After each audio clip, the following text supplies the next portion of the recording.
video ni kwa wanawake tu, lakini hata kama wewe ni mwanaume pia unaweza kusikiliza. Hivi ndio jinsi ambavyo unaweza kudhibiti hasira zako kwa wale wanawake wenye hasira za haraka na hasira za kudumu. Namba moja, tambua chanzo cha hasira yako ni nini. Ni nini ambacho kinakupaga hasira mara kwa mara? Ni nani ambaye anakupaga hasira mara kwa mara? Ukitambua chanzo, inakupa chance ya wewe kuweza kucontrol hasira yako.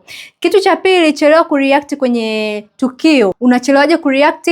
Mimi nashauri kama hauwezi kujibu vibaya au kuonyesha kwamba umeumia, ondoka eneo la tukio. Kitu cha tatu, badilisha tafsiri ya tukio. Kama mtu amekukwaza, jiambie tu labda amechoka au hajisikii vizuri kuliko kusema ananidharau. Badilisha tafsiri ya tukio. Jambo la nne, tumia mwili wako kuondoa hasira yako. Unaweza ukafanya mazoezi au unaweza ukafanya meditation au unaweza ukaandika mahali. Kitu kingine, ongea kwa utulivu. Unapoudhiwa, ongea kwa utulivu, usipayuke. Ukipayuka ndipo unazidi kuiweka hasira yako, kuiachia hasira yako kwenye mazingira na hasira inazidi kuchochewa. Kitu cha mwisho ambacho ni kitu cha saba, jenga mfumo wako wa ndani wa kudhibiti hasira yako. Unaweza ukachagua kitu kimoja kati ya hivi na hivi, ndio vitu ambavyo vitakusaidia wewe mwanamke mwenye hasira ili hasira yako isiweze kudumu. Unachotakiwa kujua ni kwamba hasira haipotei. Hasira inakuja na kuondoka. Kwa hiyo hivi vitu vitakusaidia wewe kudhibiti hasira yako, sio vitaondoa kabisa hasira.